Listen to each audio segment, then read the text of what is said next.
Welcome to On the Edge with April Mahoney Brains. Here, this is the spot where the conversation is pointed, the guests are sharp, and the responses are never dull. Welcome home, Brains. There's only one requirement to hang out on the edge, is that you open your big brain and close your small mind. Did you bring your thinking caps? It's time to put them on, because the conversation starts now.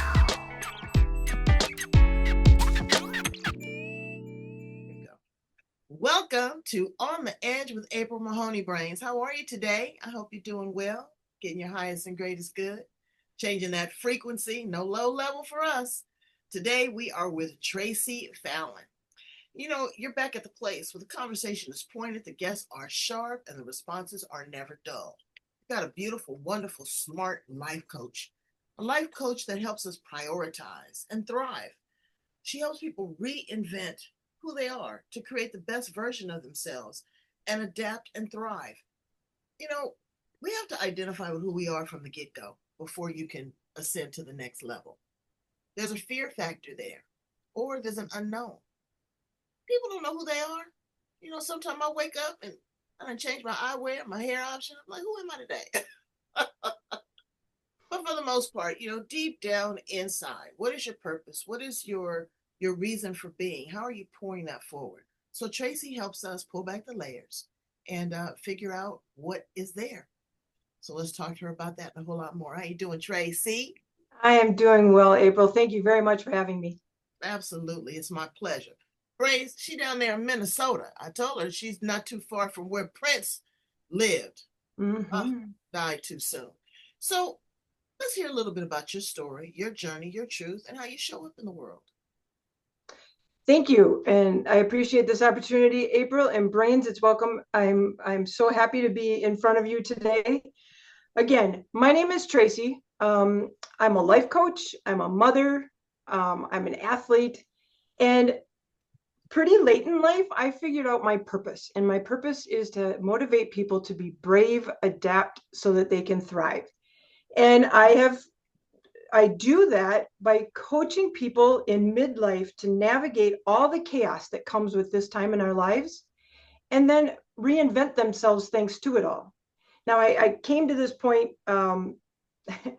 naturally because I had quite an experience myself through midlife, but I went through it alone, and I just do not want anyone else to have to go through all of the changes that come with midlife. So midlife, and I do not like the phrase midlife crisis. I just don't. It is not a crisis. It is not that it's chaotic, but it's not quite that dramatic is what a crisis is. But when I was going through mine, like I said, I had to go through it alone, and I came to a point where I understood what happened, what I went through, and that I want to help people get to through it faster than I did. Okay, so you mentioned some things I want to drill down on. Yep. Firstly, you said midlife. Me, I believe there's many transitions in life. Mm-hmm. What is midlife? Is it 40? Is it 50? Is it 60? Because 40s, I had a meltdown. Everybody's in the restaurant waiting for me. I'm in the car crying. I'm like, I felt like somebody pulled the rug from up under me. 50, I felt a little liberated. I was like, ooh, I got more years behind me than I do in front of me. Mm-hmm. And 60, I am telling you, I am living my best life. Yeah. People don't want to, you know, they don't want to take hold and they don't want to age. And it's the body, it's the mind, it's the spirit, it's your experiences. If you are lucky, you're going to be able to grow into that. You said you were an athlete. What kind of athlete were you? What did you play? I'm a volleyball player. Ooh. And have been for a long time. I love volleyball. Beach or inside court? Both. Girl, let me tell you, well, I can't see you from the waist down, but that body must be dynamite. Because the beach volleyball, I love to watch them play. Isn't that fun? It is so fun. But playing on that sand is no joke. But there's a mental discipline that athletes have. Yeah. You have a mindset mastery. And if you've played competitively, it's always to win. You will not be defeated. You can see the end result before it even happens. Yeah. There's an So innate resilience, I think, in athletes. it is, and Hmm. all kinds. And then the way you bounce back from injuries. Hmm. I look at some of these NFL players and I say, now how in the world did he get hit like that and he back here on the field on Hmm. Sunday, next Right. Sunday? So you are able to help people have that resilience, to Yeah. learn that bounce back, to Yeah. learn that discipline, because it is an ongoing mindset challenge. Yeah. Um, and you said you went through it alone. Well, that's Yeah. not fair. What do you mean No. you went through it alone? Were you did you not have family? Did you have a breakup? You have no kids? What do you mean that you went through it alone? Right. What in my situation, and this is one of the things that I am pushing so very hard for is um so first of all, you asked about midlife. So midlife is, it's funny. There's like a Wikipedia definition if you wanted to use that. And midlife is anywhere from 55 or 45 to 55. But there it is one of those wonderful things that is evolving. Midlife is more of a season. Mm. It's one of those, it feels like, and as more people that I talk to, and you can probably relate to this too, but it is one of those points in life where what you've been doing for the last 40, 45, 50 years, all of a sudden you go, whoa, and you are stopped dead in your tracks, and you're given it. People call it a crisis because all of a sudden you don't know what to do next, but what you're being given is a huge opportunity, but it's hard to see that at first. And so when I was going through my midlife chaos at first, um, no one was talking about it. um, you know 5 years ago or so, we weren't even talking really about what was happening with women with menopause. So we weren't speaking that out loud yet. We weren't talking about what it feels like, the terrible, the feeling of, empty nest, on top of going through menopause, on top of your career and your relationships are draining you more than they sustaining you. And so no one was talking about it. So I kept quiet, and really felt being, someone who has, I'm kind of a self-help junkie, if you will. I want to get my hands on as much self-help stuff, read, watch podcasts, listen to webinars, whatever. So I started to, I have to be able to figure this out. That was where my mindset was. I don't know what's going on, but I'm going to figure it out. So I went through it alone, trying to put the time in to get myself to the other side, thinking I could fix myself, thinking I needed to be fixed. But I Mm. didn't need to be fixed. I needed to take a minute, see what, really reevaluate what I had done the first 50 years, and realize that. And here's that big disconnect, is that while we don't quite have a definition for midlife anymore because we're living so much longer, Mhm, we mhm. also don't really have a good definition of what retirement means anymore. I So can now give when it to we you. So now when we hit 50, it's not like we're, reaching the end anymore. This is the beginning of the second act. I've heard Jane Fonda talks about the second act, or, the next 40 years, or however you want to phrase that. And it's Uh, exciting. But when you're sitting in all the chaos, when you're sitting in it and got yourself all down and out, it's hard to see that there's something on the other side, that it's an opportunity. And what I'm hoping that people do is they smell the roses along the way. I taught my husband a bad habit. I taught him how to call in sick. He was in the military. He retired from the military, disciplined, and Yeah. got another job with police department, another discipline, wearing uniforms, straight and narrow. I said, baby, you pick up the phone. And he said, I'm not coming in today. Here you are. You got 100 hours. I said, if when you retire, they're gonna tax you at 42%. And then people are gonna look over in your coffin and say, boy, he sure was a hard worker. Take a mental health day.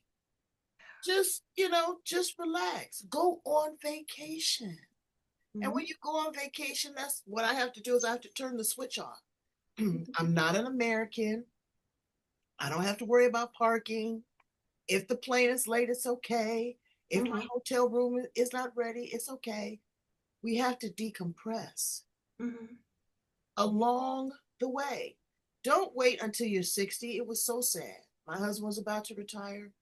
His boss, oh yeah, I'm going to retire. His boss had worked there longer than he had. Oh, I'm Mm-hmm. going to retire and I'm going to start to travel. I'm going to do this and I'm going to do that. Well, him and Bob was talking on Friday. Bob was dead Monday. Never had an opportunity to do any of those things. Mm-hmm. The transition, women, the menopause. Well, you made the transition when you went through adolescence. Mm-hmm. You made the transition when you had a baby, when you got married. Mm-hmm. It's just another phase. And we have to understand that we're all organic and we're going to expire. Mm-hmm. Do the best that you can. Work with Yeah. somebody like Tracy that's a trained, disciplined athlete that knows adversity, that knows what it is to put your all into something and then maybe not win, maybe not cross the finish line, maybe get injured, but bounce back and be happy about it. Mm-hmm. Are you married, Tracy? You have kids? Yeah, I am married with I have one son, and he was definitely one of those, talk about it, like you said, a transition. And just um, when you're in that part of your life, motherhood and getting your career up and running. I mean, that's a version of yourself that is really familiar, and you kind of get comfortable in it, and you get, you know, there's there is it's familiar. And I think that's the big thing. It's familiar. We saw other mothers do it, other, parents go through this. And I think that's where a lot of people stumble when they're moving into this transition into midlife, is there weren't those examples. And when my son was about to graduate from high school, again, my only child, and that really throws you for a loop if you're not quite, it kind of sneaks up on you because, time goes so fast. Right. But, are we suppressing ourselves as parents? We want to relive our life vicariously through our children. Oh, okay. Maybe just as an example, you weren't the athlete, you didn't go to the Olympics, but you see your son has an opportunity to do it. And you push him like these cheerleader moms or these pageant moms. They push their kids so hard that the kid is going, dang, I never wanted to do this from the get-go. And playing small. Yeah. We suppress ourselves because we want our children to quote unquote do better than we have done. Mm-hmm. Mm-hmm. And that's hard. And then balancing that with a relationship with your partner because you want to be everything to that person, but is that person being everything to you? Are they pouring into you what you deserve? Mm-hmm. And it's a balance. So, again, like you said, when you go through it by yourself, sometimes we're doing this endless cycle babble inside of our own heads. How do we get out of our own head? How do we get out of our own heads? Yeah. You find a community of people that are going through stuff similar to what you're going through, and talk. Being stuck in, for me, I speak for myself, being stuck in my own head is an incredibly dangerous place to be. I can make up all sorts of stuff, and most of it not even true, but boy, oh boy, that's a very strange place sometimes. So Right. really finding a group of people who understand what you're going through. And that is one of the things that I really like to do. I have a community that I'm trying to create. I'm trying to normalize talking about this time in our lives. Mm. So like on my events page, you'll see the path forward, a community navigating midlife together. Just find a place for you to talk out and speak out loud, because things sound different when they roll around in here. But when they come out your mouth, you're like, oh, that might not be what I thought it was. So a community. And rising up to greet yourself and meet yourself. I talk to people all the time. I Mm-hmm. had a girlfriend that lost 100 pounds. You would have thought she was happy. Girl, she spiraled into depression. And I Oh. said, I, she had a beautiful raven on her back when she lost the weight and went down to a crow. I'm just joking. Don't get mad at me because she uses. But seriously, she didn't realize who she was. Am I Yeah. deserving of this weight loss? Everyone is paying me these compliments. I look different. I feel different. Didn't realize who they are. So, again, Yeah. along the way, gradually, you have to Mm-hmm. settle in. You can't just adjust.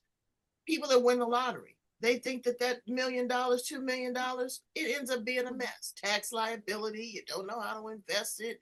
You gamble it off. Yeah, be careful what you ask for, brains, because you just might get it. Yeah, my mother used to say, Yeah. if you got everything you asked for, April, you would be a hot mess. And I would. Some things are really not meant for us to get, to achieve, and to do. Who pours Mhm. into you? Who keeps you on the straight and narrow? Who are your mentors or books that you read or authors?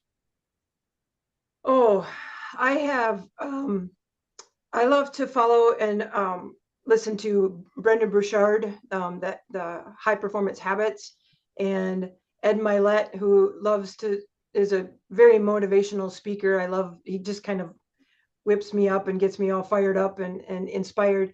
And I am lucky enough to have an amazing group of fellow entrepreneurs.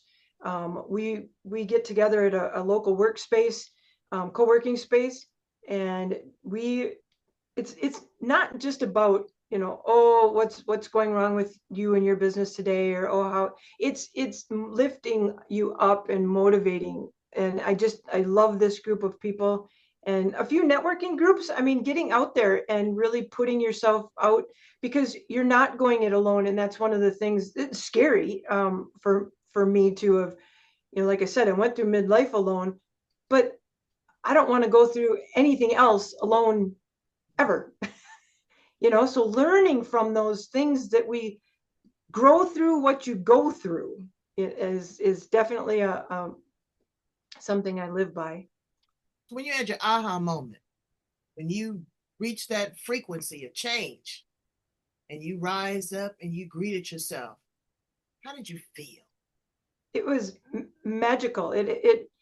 So I like to coach people on reinventing themselves. Well, I just recently did that for myself, and not uh, last September, October. So it's not been very long. But when that aha moment, and when you realize that who you have been becoming, because at this age, we're not finding ourselves, we're realizing who we've become. Right. And sometimes when we've been playing small for so long, that's quite a revelation It is. to you to realize, oh, this is who I was meant to be. This is who I'm becoming. And maybe the aha is when you realize that the path that you're currently on in your life, is it or is it not the right one to get you to where now you really want to be? When you're honest with yourself and admit what you do want from the rest of your life, the second act, the next 40 years, whatever, however you want to call it. But that aha is pure magic. And But it takes owning a it. little bit of work. What's that? Owning it. It's owning it. Mm-hmm. People don't want to own their stuff. Mm-hmm. They want to offboard it to somebody else. Yeah. But that's your stuff.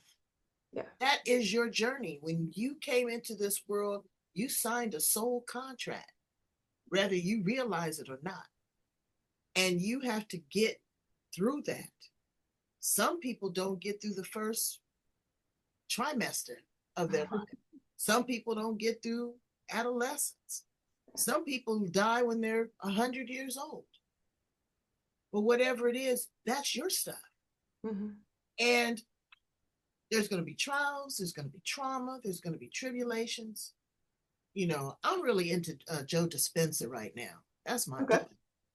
The quantum physics. I'm a religious person, but the spirituality and the energetics of quantum physics allows you, just like NLP, hypnosis, allows you to take a look at your stuff and not necessarily erase it, but redesign it. Mm-hmm. You have an opportunity to reshape it. I Yeah. know I was in a situation with my coach. I won't call her a coach, she's more of a mentor. Uh, and I said, here I am again. And she goes, well, you opt to be here again. You know what happened the first time, it didn't work. You have an opportunity to rewrite it. Yeah. You have Yeah. an opportunity to revisit it. An athlete, you played that team before. Mm-hmm. You didn't win, but you knew the strategy. You saw how that person moved, you saw how they spiked the ball. You saw how they served. Now, when you get into the court with them next time, you got a different strategy. Right. Right. That's the same thing with life. Yep. And people don't do that. And then rewarding and recognizing yourself. Do you reward and recognize yourself, Tracy? Do you pat yourself on the back and go and have an ice cream when you shouldn't? I am learning to be better about that. That is that there's been struggles in doing that for me in the past. Just little, type A and really pushing. But recently I felt, and I believe felt is the right word. What happens when you do stop pushing and living from a place of desperation and wanting something to work? So you want it to work so bad, you want something so bad, and you push and push and push. And sometimes letting go and give it up to God, or let the universe intervene, however you believe. There is something so beautiful about that. And then when you see it happen, and feel that you have given yourself grace to allow the process to actually take place, that is something that you just have to, you're being forced to step back and really appreciate where you've been and where you're going. And it's you know, it's good to buy yourself some flowers. Yes. It's good to take yourself to lunch. Mm-hmm. Oh yeah. It's good to just say, you know what? I'm not going to do anything. I'm going to shut this office door and not dare anybody to knock on it. To be able to be good to yourself. Nobody is Mm-hmm. going to treat you like you're going Right. to treat you. Mm-hmm. Yeah. So to be able to reward and recognize. So I'm glad that you're in that space because you deserve it. We Yeah. give, we give, we give, but we never give to ourselves. And you have to be selfish sometimes. Mm. I have no problem being selfish. I will go out and take myself to lunch. I say, hey, but where you want to go today? you know, again, you can't wait on other people to validate you. Right. You do Yep. have a tribe, you do have people that you bounce ideas off of, but Mhm. sometimes you got to consider the source because they got stuff too. Right. Right. You And know, that's having a community, is, especially a community of brains like you have, and love your you brain. have the you have those people, and they're meant to lift you up, but you don't always need to be with them, going off and doing things by yourself, and experiencing, having adventures, and exploring on your own. There's a lot that you can learn about yourself from those kind of experiences. Did you have siblings? You have brothers and sisters? I'm the oldest of four. Yep. Wow. So how was that in the pecking order? Did you feel no? Well, I was talking to my husband about that the other day. Did you feel that you had? And I'll be real transparent here. I hope that you don't mind. Did you feel that you had an extra layer of responsibility because you were the oldest? Everybody looked up to you. Tracy is the one that is going to succeed. Tracy's going to be the one that's going to cook dinner. Tracy's going to be the one to, get that bully from messing with kid number two, number three.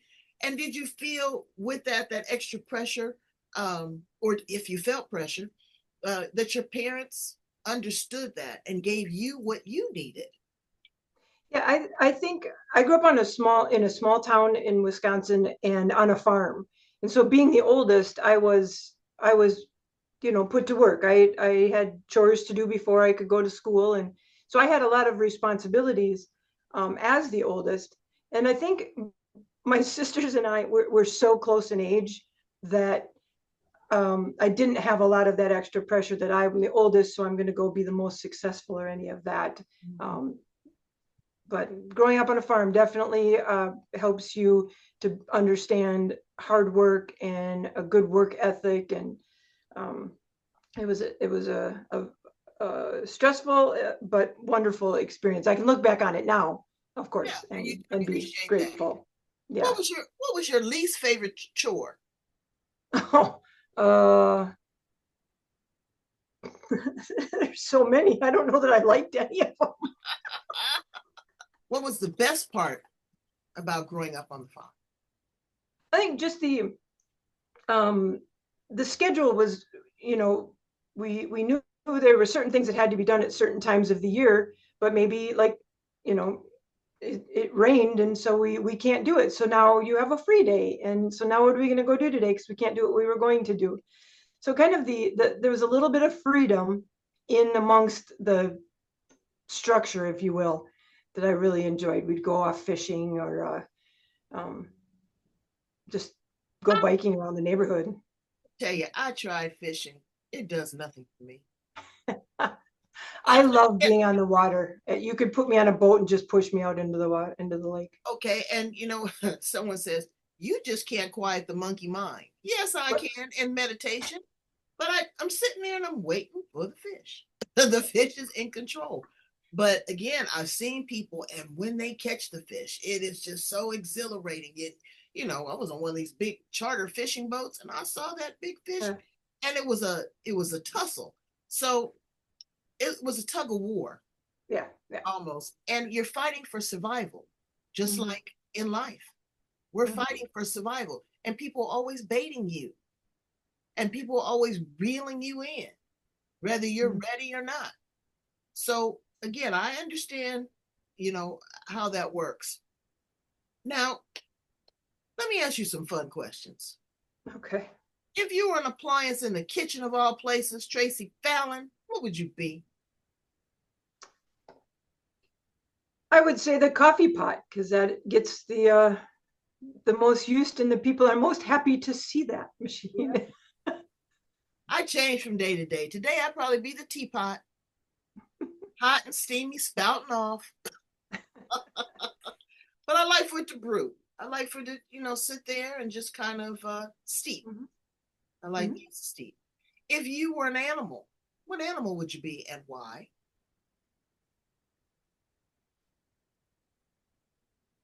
Hmm.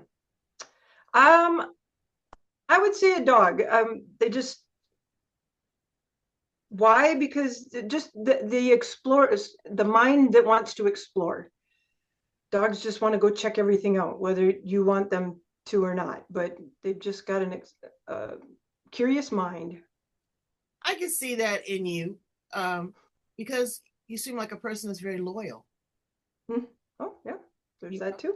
And I'm not a cat person. I'm a dog person. I'll take a dog in a heartbeat.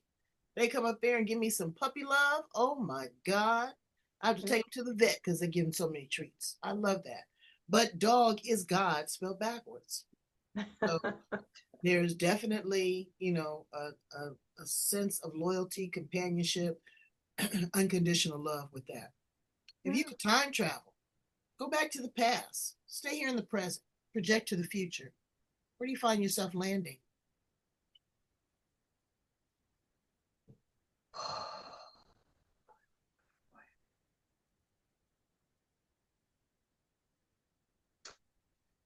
The only thing that comes to mind is going back to my younger self and telling myself to uh, have more faith in what I'm doing.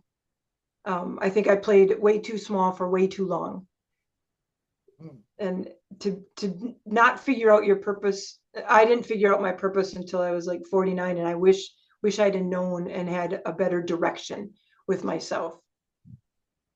That's the only thing that comes to mind. And I ask this all the time. And you know what's disheartening for me? But Nobody wants to be here in the present. And this is all that we have. We can't rewrite history, no, and tomorrow's not promised. So true. navigating in this very moment is so critical. And I'm hoping that find people that find a method to all of this madness. We going through some crazy stuff Mm-hmm. all over the world. There's some crazy stuff going on, especially after COVID. I call COVID the perfect pause. Everybody was putting time out. Everybody around the world. I had never seen anything like that.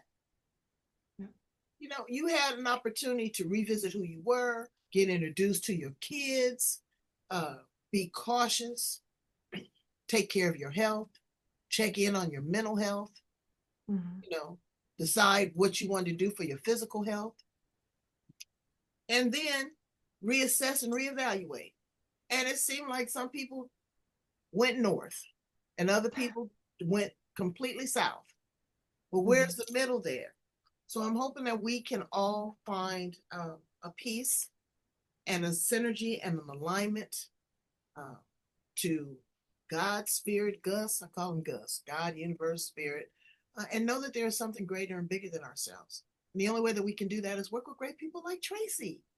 You know what? Because if nothing else, she had three sisters, so she's a good listener.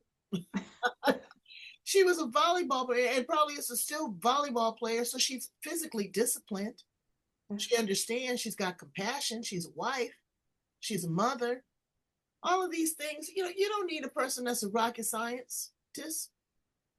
It'd be great to have one, but you just need somebody that's going to be a part of your tribe, that's going to walk you through it, that's going to bounce ideas off of you and help you navigate this thing that we call life.